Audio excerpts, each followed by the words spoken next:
Halo marketeers, jumpa kembali bersama saya Baby Antoneta dalam 10 Minutes Industry Update dari sektor Government and Public Services. Pada kesempatan kali ini, saya akan memberikan 5 update terkait sektor pemerintahan yang terjadi selama sepekan terakhir. Kita masuk update yang pertama. Jokowi resmi bentuk Badan Pangan Nasional. Stabilisasi pasokan dan harga pangan, kerawanan pangan dan gizi, penganekaragaman konsumsi pangan, dan keamanan pangan. Yang kedua, koordinasi pelaksanaan kebijakan tersebut. Yang ketiga, pelaksanaan pengadaan, pengelolaan, dan penyaluran cadangan pangan melalui badan usaha milik negara di bidang pangan. Yang keempat, pelaksanaan dapat ditekan. Kita masuk update selanjutnya. 3 riset dan inovasi untuk pemulihan ekonomi nasional. Menko Perekonomian menyampaikan 3 upaya dalam rangka pemulihan ekonomi. Yang pertama, riset dan inovasi harus menuju pada konsep ekonomi hijau, yaitu ekonomi berkelanjutan yang bisa mengurangi polusi. Riset pengembangan bahan bakar hijau B30 telah berhasil membuat harga kelapa sawit mencapai harga tertinggi dan tengah didorong untuk meningkatkan ekspor.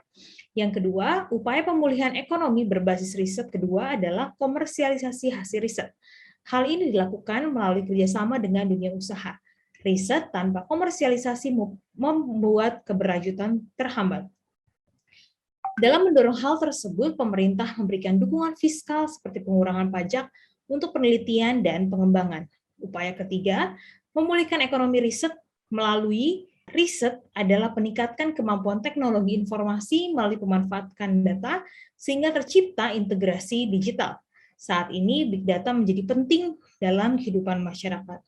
Indonesia sudah memiliki data center di Batam yang terletak di kawasan ekonomi khusus Nongsa Digital Park dan di kawasan Jawa Barat. Selain itu, beberapa perusahaan multinasional tercatat sudah menyiapkan data centernya. Adapun terdapat beberapa upaya yang difokuskan oleh komunitas riset dan inovasi, serta lembaga penelitian dan pengembangan. Untuk mewujudkan pemulihan ekonomi yang ditargetkan, di antaranya yang pertama, memperkuat ekosistem inovasi, yang kedua, mengoptimalkan penggunaan anggaran riset, ketiga, meningkatkan kemampuan adopsi teknologi dan inovasi, keempat, menggunakan ilmu pengetahuan dan teknologi untuk pertumbuhan ekonomi berkelanjutan dan berkeadilan. Kedepannya, Indonesia diharapkan dapat menciptakan teknologi yang mandiri, di mana dapat mengatasi berbagai masalah, baik di masa pandemi maupun pasca pandemi, sekaligus mendorong perekonomian Indonesia untuk dapat bersaing secara global. Update yang ketiga terkait dengan peta jalan digital Indonesia 2021-2024. Peta digital Indonesia 2021-2024 merupakan 4 sektor strategis, yaitu infrastruktur, pemerintahan, ekonomi, dan masyarakat digital. Pemerintah ingin lebih kuat di era digital, baik dalam keuangan digital, perbankan digital, e-commerce, pariwisata digital, dan lain sebagainya. Peta jalan Indonesia digital ditujukan untuk 1. Percepatan infrastruktur untuk memperluas akses masyarakat terhadap internet. 2. Mendorong penguatan adopsi teknologi. 3. Meningkatkan talenta digital. 4. Menyelesaikan regulasi pendukung. Peta digital tersebut juga meningkatkan konektivitas dan menjembatani kesenjangan digital di tanah air. Proyek pembangunan infrastruktur internet ini akan menjangkau sekitar 12.000 desa yang belum terjangkau akses internet. Dengan tersedianya infrastruktur TIK tersebut akan memungkinkan para pelaku UMKM Indonesia beralih ke digital. Saat ini diperkirakan terdapat 11 juta UMKM digital Indonesia dan ditargetkan meningkat menjadi 30 juta UMKM digital di tahun 2024. Kominfo juga menyiapkan program pembentukan masyarakat digital guna memungkinkan masyarakat memasuki ruang digital dengan berbagai cara.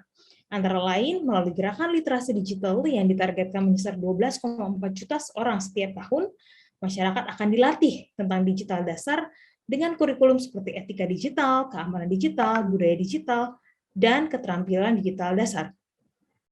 Untuk mewujudkan pemerintah digital atau e-government, Kominfo juga menyiapkan pembangunan pusat-pusat data yang akan ditempatkan di 4 lokasi berbeda. Tujuannya adalah mewujudkan satu data Indonesia. Melalui peta jalan itu diharapkan dapat menghasilkan unicorn dan startup baru digital baru di sektor jasa keuangan digital, digitalisasi perindustrian, media hiburan, pertanian, dan perikanan digital, pendidikan digital, kesehatan digital, serta real estate atau perkotaan digital. Peluang tersebut amat besar mengingat ekonomi digital Indonesia pada 2025 diproyeksikan berkembang di dari 44 miliar US dollar menjadi 124 miliar US dollar atau setara dengan 40% dari nilai ekonomi digital ASEAN. Kita masuk update selanjutnya. RI berpeluang besar menggarap e-commerce ASEAN. Indonesia berambisi sebagai penguasa 40% ekonomi digital ASEAN pada 2025. Hal ini ditopang transaksi e-commerce yang terus meningkat setiap tahun dan jumlah unicorn yang lebih banyak dibandingkan negara ASEAN lainnya. Menurut data dari Kementerian Perdagangan, tahun ini transaksi e-commerce Indonesia diperkirakan mencapai 354,3 triliun atau meningkat 33,11% dibandingkan 2020 sebesar 266,2 triliun. Sementara itu, volume transaksi e-commerce diprediksi mencapai 1,3 miliar atau naik sebesar 38,17% dibandingkan 2020 yang mencapai 925 juta transaksi. Tak hanya di Indonesia, peningkatan peran e-commerce juga terjadi dalam sektor ekonomi di wilayah ASEAN. Saat ini tercatat kontribusi perdagangan melalui sistem elektronik mencapai 7% dari total GDP ASEAN. Untuk itu, pemerintah akan terus berupaya untuk memanfaatkan perdagangan internasional, khususnya terkait e-commerce melalui kerjasama dengan ASEAN. Salah satunya dengan persetujuan ASEAN tentang perdagangan melalui sistem elektronik. Persetujuan tersebut juga diyakini bisa membantu promosi penanaman modal, perdagangan barang dan jasa, dan membuka peluang lapangan pekerjaan. Kehadiran kesepakatan dinilai bisa membuka jalan bagi pelaku usaha, khususnya UMKM, untuk meningkatkan pemasaran produknya di pasar negara anggota ASEAN.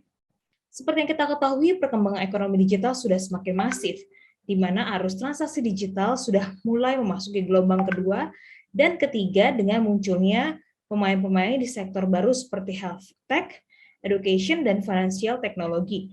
E-commerce juga menjadi salah satu sektor dominan dari ekonomi digital yang penting untuk dikembangkan bersama dengan sektor potensial lainnya. Upaya peningkatan pertumbuhan perdagangan melalui e-commerce ini diharapkan menjadi langkah awal yang akan diikuti oleh perkembangan sektor lainnya demi menunjang kemajuan ekonomi digital di Indonesia.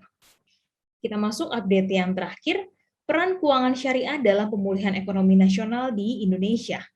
Dalam dekade terakhir, keuangan Islam telah menjadi salah satu sektor dengan pertumbuhan tercepat di industri keuangan global melalui pasar keuangan konvensional. Global Islamic Economic Report memperkirakan nilai aset keuangan syariah meningkat 13,9% pada 2019 dari 2,52 triliun US dollar menjadi 2,88 triliun dolar.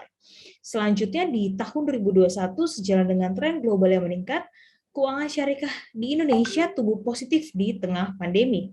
Di sisi perbankan pada Mei 2021, aset perbankan syariah tumbuh 15,6% atau mencapai 598,2 triliun. Khusus keuangan syariah, pemerintah menilai terdapat potensi pengembangan yang sangat besar dari sektor tersebut karena menekankan sistem atau prinsip nilai-nilai Islam seperti keadilan pada praktik keuangan syariah terutama melalui skema risk sharing atau berbagi resiko. Selain itu, potensi keuangan syariah juga terlihat dari pasar modal syariah dengan jumlah investornya yang meningkat 9,3% selama 3 bulan pertama pada tahun 2021. Per Juli 2021, outstanding sukuk negara Indonesia tercatat sebesar 1,1076 triliun rupiah atau tumbuh sebesar 10,75% dan diperkirakan akan terus tumbuh di masa mendatang.